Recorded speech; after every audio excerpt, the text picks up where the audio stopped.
In Chapter 3, we're going to look at business from a global view.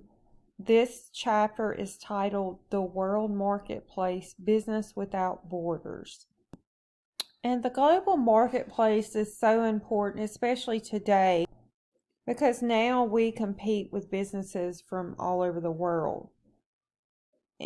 In the old days, there was little trade between countries. So back in the day, as we like to say, you focused on your own city or your town, but over time, we started competing across the state, and then businesses started competing in other states, and now there's competition across the globe.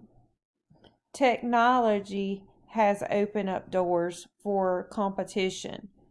Now we have email, we have cell phones, we have the internet, and you can be anywhere in the world and run a business. Especially after COVID, we learned that a lot of things can be done anywhere. And we talked about e-commerce before. Remember, we said e-commerce was the selling of products over the internet, and it shaped the way we do business. Now, in the last chapter, we talked about economics, and we talked about the fact that many economies are becoming mixed economies. And as this trend continues, you're going to see more businesses in the global market as countries are allowing for foreign competition and investment. For example, China one time was a closed economy, and they didn't allow much trade with other countries. And when they loosened those restrictions, we now have access to one of the largest economies in the world. And if you've ever looked at products, you will notice that a lot of those products are made in China. Since one country may have certain resources and another country may have other resources, we can kind of use what we don't produce in our country, use other countries to get that resource. So instead of trying to produce everything, countries can specialize in goods and services they produce and trade with the countries for goods that they cannot produce. So there is a slow but steady global economic growth that continues to weave individual economies into greater interdependence. So United States has only a little bit over 4% of the world's 7.4 billion population, but has the highest per capita gross domestic product. And if you look at the growth projections, this is what was projected in 2021, but it also talks about the cell phone connection. Studies show if a country increases cell phone penetration by 10 percentage points, gross domestic product will likely increase by anywhere from 0.5% to 1.2%. And just think how you'll be able to communicate via cell phone and how you can online shop. You can do just about anything with your phones now. So I can see how that feeds economic growth if we can get more people with cell phones.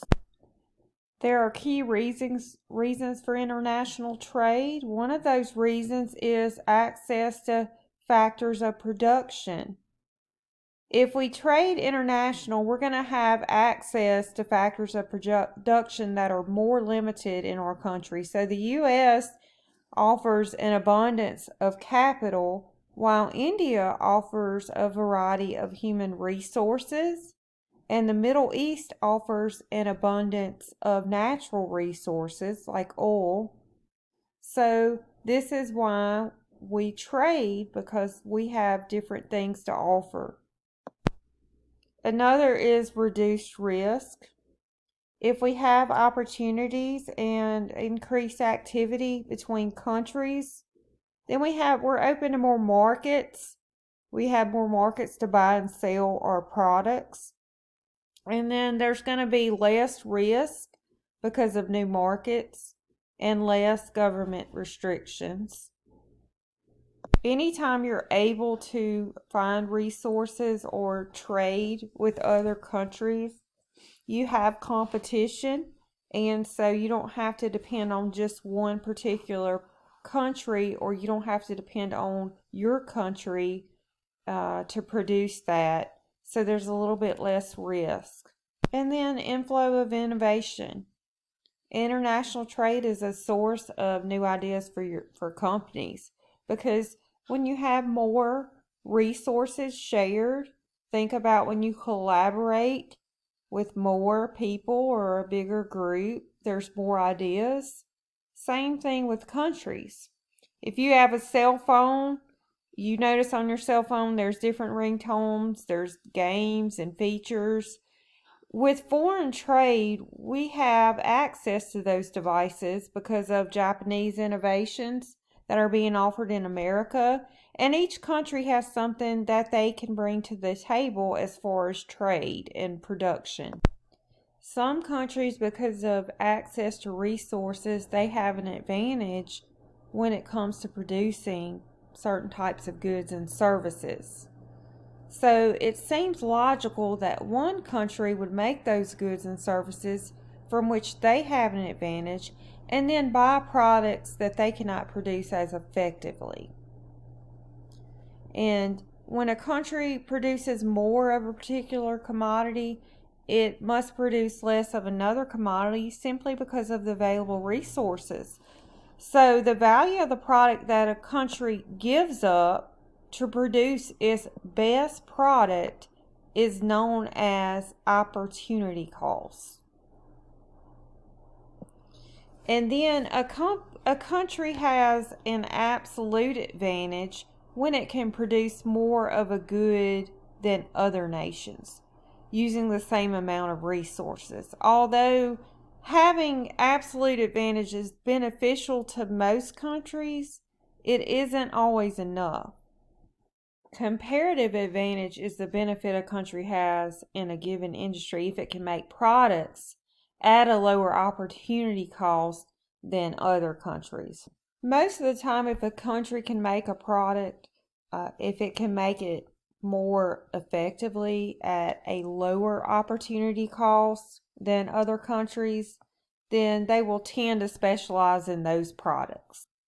How are individual countries performing in global trade? Well, in order to answer this, we have to understand a few concepts. Balance of trade is a basic measure of the difference in value between a nation's exports and imports, including both goods and service. Remember, imports are products that are sold in a country that are brought in from other countries, and exports are products that one country sells to another country. A trade surplus is when a country sells more products than it imports. And then a trade deficit is when a country imports more products than it exports. And I have a note that the United States has had an overall trade deficit since 1976. Another way to measure is balance of payments, and this is the measure of the total flow of money into or out of a country. There is a balance of payments surplus and a balance of payments deficit. If we have a balance surplus, then that means more money is coming into a country than is leaving that country. If there is a balance deficit, more money is being spent by a country than it receives. Exchange rates is something you probably know about. It is just a measure of the value of one nation's currency relative to the currency of other nations. When the dollar is strong versus the euro, U.S. travelers to Europe, U.S. firms with European operations, and European exporters benefit. Another example would be the US dollar compared to the Japanese yen. If the dollar is worth more than the yen, that means the US dollar increases in value, then we can buy more products at a cheaper rate. If the US dollar decreases, then the yen is worth more, so they can buy more and we import less. So the desire is to have a high exchange rate, so the dollar's worth more in foreign currency, so that we can buy more using less money. Counter trade is international trade that involves the barter of products for products rather than for currency. This is basically bartering, trading one good for another. It does mention that this is more common in developing countries where customers don't have access to currency or credit. Here is a spectrum for market development options. Okay, exporting, there's lower risk but less control. And then you could move on over and you can see the farther right you go, from licensing, franchising to direct investment. You have more control, but then there's higher risk. Remember, for businesses, there's really not a one-size-fits-all approach when entering a global market. The key is trying to find a situation of competitive advantage, or find a situation where there is a niche, which is a small, unique market with little competition, to seize the opportunity. Whether or sell or manufacture products globally, the ideal is to find a situation that provides the greatest opportunity with the smallest risk and cost. So let's look at foreign outsourcing. So foreign outsourcing can reduce costs, but the risk involved in it can be high. What is foreign outsourcing? Well, it's contracting with foreign suppliers to produce products, usually at a cheaper cost. So we outsource it to another country to cut down on cost. So some examples of foreign outsourcing would be Nike, The Gap, these companies, and you can list more. They rely on suppliers in many countries to make their products for sale across the world. Down here, importing. Instead of making the products domestically, the company chooses to buy products from overseas. And these products are already made, and they import them and use them in their products. Then we have exporting. This is where the product's made in our country and we sell them overseas. So it's made domestically. Foreign licensing and foreign franchising. This is the next level commitment to international markets. The firm grants authority to a foreign franchise for rights to produce and market its product or service in a specific geographic area. For example, you probably think of this, but McDonald's has franchises in many countries. That's an example of foreign franchise. And what that does is it allows expansion into foreign markets with little or no investment.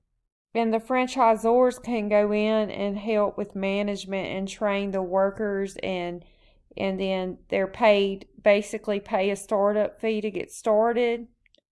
And the primary difference between the franchising and licensing is that franchisees actually assume the identity of the franchisor. So they're actually like McDonald's. If they own the franchise, they use McDonald's products, menus. They're trained through McDonald's. So that's the major difference there.